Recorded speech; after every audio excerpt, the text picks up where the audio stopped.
What's another strategy? Area model. Area model. Okay, who wants to do an area? Because the lab school staff gets regular opportunities to participate in learning walks, both as participants and also as hosts, it really strengthens the culture of the school, it helps build the shared vision, and allows a spirit of continuous learning.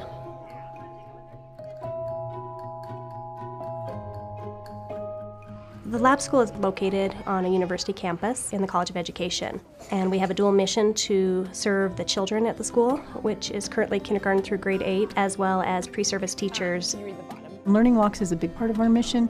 It gives people who are teaching in our school, as well as people who are learning how to be teachers, the opportunity to watch other people teach, which you don't generally get because you're in your classroom teaching all the time. A learning walk is just a structured observation through a school. It's used for continuous growth and improvement. It is important that all teachers get to experience what it's like to observe in other teachers' classrooms and learn from others, as well as to have teachers come in and visit them and learn from them. I really like Learning Walks, especially as a fairly new teacher to this building. It's really helped me gain perspective on what my students have experienced. It facilitates this, we're all in this together, what can we learn from each other? Some of the times the best things that are going on are happening in your own building, and you might miss them because you're doing your own thing too. Can run at a rate of 11 feet per second. The learning walks follow a pretty specific protocol. It starts with an overview of the process and sets some parameters for participation. Thanks everyone for joining our learning walk team today.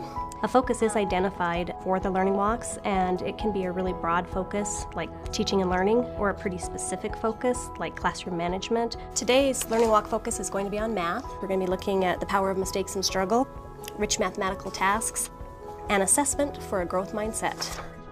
Learning walk participants' role is to observe what's happening and know that they're going to get an opportunity to talk about those things later, but to avoid making judgments and to reframe any kind of thinking along those lines into questions. Did you understand Miles' answer? Yes. How would you know that you made a mistake? Participants are encouraged to take notes and jot down what they observe, what they see, what they hear, and also what their questions are, things they wonder about. It gives us a snapshot of other teachers teaching. How many do I have across here?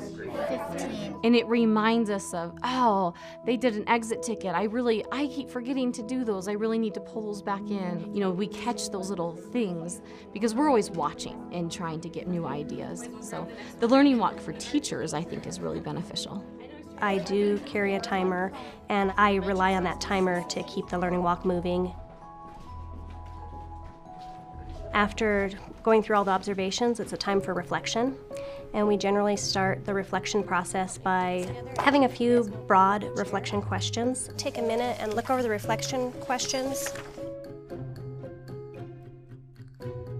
Reflection is probably the most valuable part of the learning walk. One of my favorite reflection questions is, does anyone want to start and share any questions, wonderings, surprises that you noted? The kindergartners, when they were done with a task, they partner up with the next person done, and I added that to my ideas that I might apply in my classroom. I thought that was really neat. Anything that you would recommend be changed? I would always like to stay like 2 minutes longer in each class. The amount of time is always hard, but the benefit of going to 6 different classrooms in a short amount of time is that you get a glimpse of many classrooms instead of an extended observation of one, and now you know where you might want to go back and do some more observing in that specific classroom.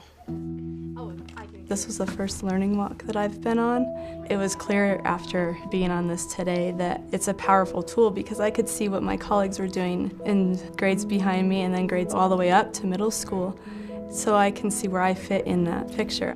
What would the clock look like up here? And then when we get here, it would be... You know, I never get to step outside and go next door and see what my colleagues are doing.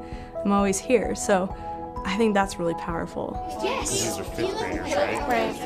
It's amazing how when teachers go into classrooms, even if there are different levels and different content areas from what they teach, what they can learn from each other. And I've never had a learning walk where people didn't walk away with some ideas about something new that they saw, something they wanted to try, something that they were interested in.